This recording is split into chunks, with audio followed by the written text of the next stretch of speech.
We have a process for that. It's called the legal system. Oh, great, exactly. So when we go to the southern border, right, they're not even doing that. They're not doing that. They're not doing things the legal way, and you're acknowledging that. Hey, what is going on, everybody? Welcome back to the channel. Today, we have got an absolute roller coaster on our hands because Destiny stepped into a crowd of conservative debaters, and one of these moments is going to make your jaw hit the floor. We are talking about one conservative woman confidently telling Destiny to pick up a book, only for the entire thing to completely flip on her seconds later in a way she absolutely did not see coming. There is also a heated back and forth about due process, illegal immigration, and whether this current president has actually kept his biggest foreign policy promise. Trust me, you do not want to click off early on this one, because the moment I am about to break down genuinely changed the temperature of the whole debate, and my reaction to it gets pretty passionate toward the end. Also, quick little thing before we get into it, drop a comment and let me know what city or country you are tuning in from today. I always love seeing where everyone is watching, and it honestly makes the community feel way more connected. That enough from me, let us get right into it. Well, he has the reciprocal tariffs that he's working on. He has not only that, that is the trade deal. He's working on trade is constantly being negotiated right now as we speak, isn't it? Well, but I didn't ask you for months and months. There are no trade deals. Okay, let me ask you. Let me flip the question. In your mind, if you're willing to say that Trump could have a successful presidency, what would that look like?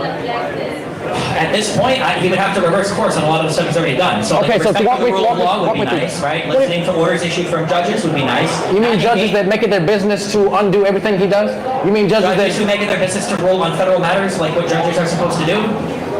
Okay, Destiny, so I didn't let you finish. So what in your mind would, other than the judges thing, what could Trump do to where you would say, you know what, this bastard did something worth a damn? He could stop suing everybody that he disagrees with. That'd be a nice thing. Maybe. Well, I mean,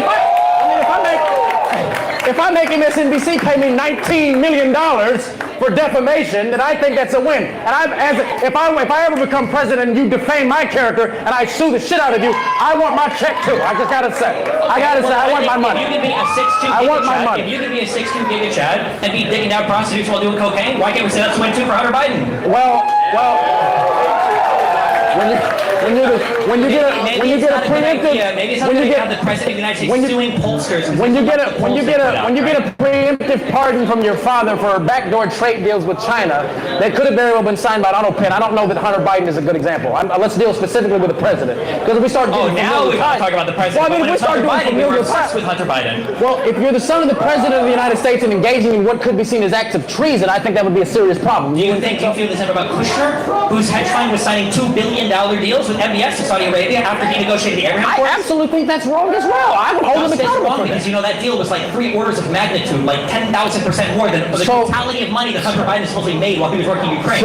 So once again, and also Hunter Biden had no direct involvement with the government whatsoever, whereas Kushner was brought into the White House to be our envoy to negotiate these with the Middle East. Isn't that kind of weird? Isn't that a little bit corrupt? Once again, where Trump is wrong, I call it out. But once again, so you still haven't finished. What else would Trump have to do? You said reverse course. You mentioned the judges. You mentioned Kushner. What else would Trump have to do to make sure that you could at least call him a decent president? Not falsely claiming that we're at war with other countries like Venezuela in order to deport people. That'd be a good start. The invocation of the alien act is He claimed we're at war with illegal immigrants, Destiny. In what world is it logical to allow people to come over to the country illegally? Meanwhile, there is a process through which, if followed legally, everyone can come over to the country. And Barack, what I love about this, hold on. Let me make this point. It is so interesting that people love damning Trump for trying to handle illegal immigration, when at present, Barack Obama has still to this day deported more. We're talking about Obama right now. I don't know why he's up. I mean, it's a matter of comparison, is it not?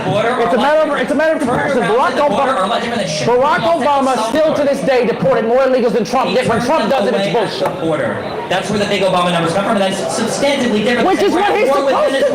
We're at war with Venezuela right now. You understand that's how the Alien Enemies Act work. They're enemies of the state. That Venezuela is invading us right now. That's why we deport them into the process. If illegals are in this country... You're not answering who are you talking to? If illegals are in this country... at war with Venezuela? Not in the typical sense, no. What Trump is, he's speaking hyperbole. If you're speaking in a hyperbole... He's not speaking hyperbole. He invoked a law. That's not hyperbole. in order to give him the authority to remove the illegals with swiftness, which is what I actually am for. If you're in this country illegally, not following the proper legal process, then the President of the United States should have authority to remove illegals out of the country, which does a disservice to those that are trying to do things the right damn way. Okay, pause. The moment this guy said he would sue MSNBC for $19 million if he was president, that right there tells you everything you need to know about what kind of leadership they actually want. Because a president who sues every single person who criticizes him is not a strong president. That is a thin-skinned person who cannot handle democracy. And these are the same people who spent years screaming about free speech, screaming about cancel culture, screaming about snowflakes. And now they are cheering for a guy who turns the presidency into a personal lawsuit factory, and then watch what happens next. The conservative brings up Hunter Biden doing cocaine, and Destiny pivots to something way bigger. You have to understand what actually happened here. When Destiny brought up the Kushner $2 billion Saudi deal, he said this was 3 orders of magnitude larger. 3 orders of magnitude. Let me break down why this matters. Hunter Biden did some shady things with his laptop, sure, but Kushner walked out of the White House and got handed $2 billion from Saudi Arabia, a country connected to one of the worst journalist killings in modern history.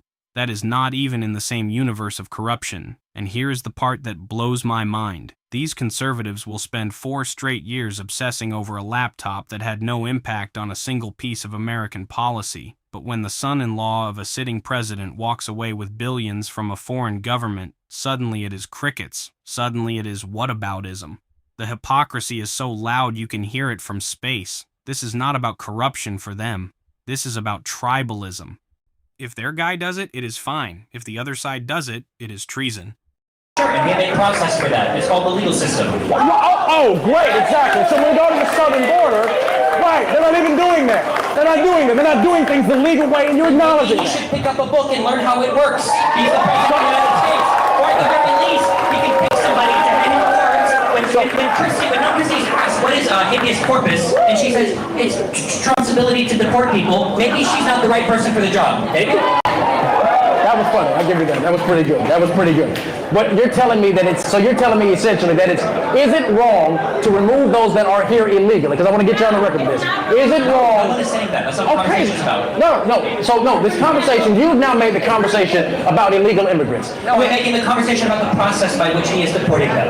Okay, so what is wrong, once again, what is wrong with deporting illegal immigrants in a swift fashion? What's wrong with that? Because he said we were at war with Venezuela when he said so. I believe the president was speaking in a hyperbolic sense, but in principle, which gave him the authority. Why did he invoke the law? He gave him the executive. Trump, like you talk about an abusive Trump uncle. He doesn't mean it when he says it like that. He wants what's best for you. If he invoked the law, he invokes the law to give him he invokes the law to grant him the executive authority necessary to execute his agenda, which is the removal of illegals from this country, which is a power granted to him by the Constitution of the United States. So if the president comes in, true or not? Is that true or false, Destiny?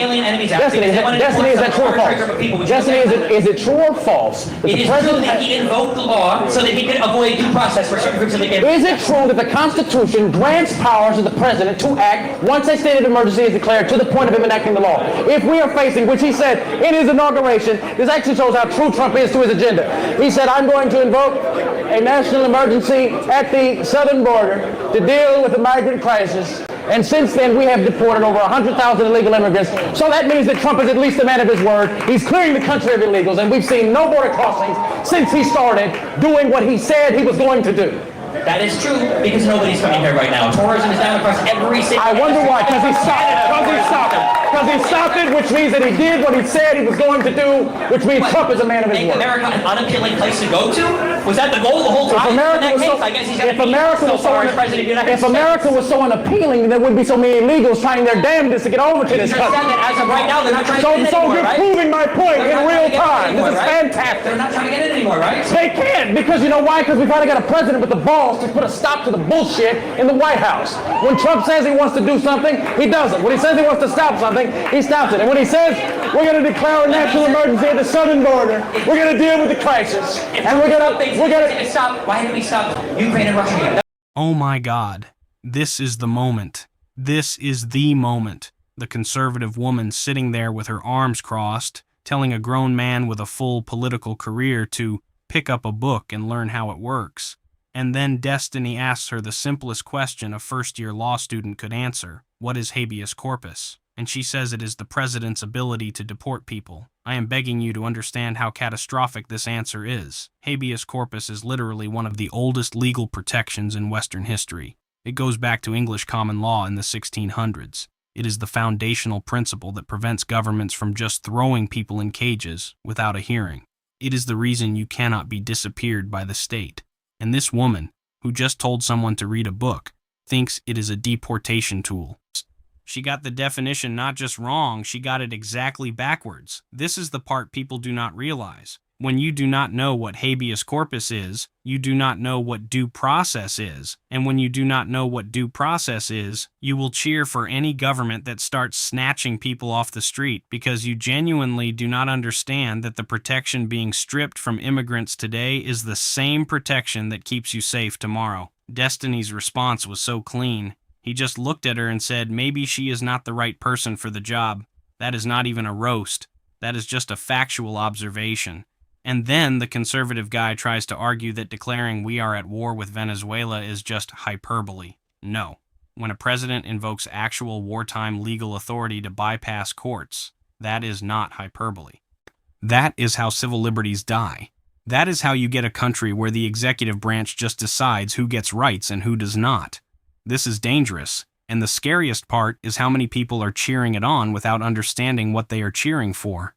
That was a day zero stuff. Why did you stop? Why did you get a hostage? That actually is a fantastic question. You know Biden what? coming up at 5. No, Biden's not going to come at all. Biden's not going to come at all. The reason we have not dealt with Ukraine is because, unfortunately, for those of you that know who Smedley D. Butler is, he was a famous military general that made one very powerful statement. War is a racket. It is the only economic activity in which profits are reckoned in dollars and the losses in lives. The fact is that the United States government is a war machine, and it has been for a long time. And as much as I wish Trump would do his best to end the war, which, by the way, he has, when he brought Zelensky to the White House, and that man didn't even have the common decency to come into the most sacred building in the United States wearing his suit, but rather coming in here asking for our money after already having been handed billions of dollars by Biden. Trump told him back, Trump said plainly, you don't have the courage right now. We have the courage. Trump tried to end the war. Zelensky wanted more money. And the fact of the matter is, I hate to say this, I do not give Trump credit on his handling of Ukraine. I think the war should have been ended a long damn time ago. But that speaks more to a global machine of war, the military-industrial complex, even vastly more than industrial complex. Trump lied or failed that he was going to end that war. I'll give you that he failed, but he didn't lie. He didn't lie. No, he didn't lie. Presidents fail. And he failed to get the hostages back from Hamas in Gaza. He said on day zero, he said they negotiated a whole deal with Hamas to get hostages back. Not all of them, the hostages have come back. That was implied a failure, right? No, it's not an implied failure. If some of the hostages have come back, that is a partial win. He said that war would be over on day zero. He said that conflict would end immediately because people were scared of Trump and that they would respect his rule. So when Barack Obama, if every single word out of a president's mouth has to be 100% true, then that means that, and I hate to do this, but I have no choice. When Barack Obama passed Obamacare, he said, if you like your plan, you can keep your plan, period. If you like your doctor, you can keep your doctor, period. And over 400,000 Americans lost their health insurance benefits the minute he said that, the minute Obamacare was signed. So we're going to hold Obama accountable for that, or are you going to also still count Obamacare as a win? Which, by the way, was still that, and I'm not going to vote for the next election. I don't know why Obama is being brought up. No, but my point is, the point I'm making is that it's not about him being 100% correct. It's about him being at least like 10% correct. Oh, for Christ's sake, Destiny, do you give Trump credit for anything at all, or do you just hate his guts? Is his TDS that damn bad? Which one is it? What would you like to give credit for? Oh, no, I'm asking, is there anything that Trump did with low inflation when he first left, lowest black, I'll tell you this, here's something that he...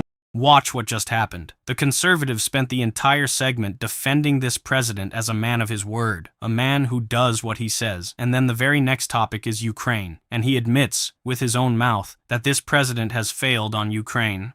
He said he does not give him credit on handling Ukraine. He said the war should have been ended a long time ago. You cannot say a man always delivers and then in the same breath admit he failed to deliver on the biggest foreign policy promise of the entire campaign. Remember, this was not a vague maybe someday promise. This was a guarantee. Day 1, 24 hours, it would be over. And now we are deep into this presidency and the war is still going on. People are still dying. Billions are still being spent. And the best defense this guy can come up with is that some hostages have come back, is a partial win. That is not a win. That is a participation trophy dressed up in a suit. And then when destiny calls it out, the conservative immediately pivots to, well, what about Obamacare? Always the same playbook. When your guy fails, point at the other team. Never actually answer the question. Never actually hold your own side accountable. This is the thing that drives me crazy about modern political debate. Accountability only exists when it is pointed at the other side. When it is pointed at your side, suddenly it is unfair. It is a witch hunt. It is the deep state. And here is the educational part I want everyone to sit with.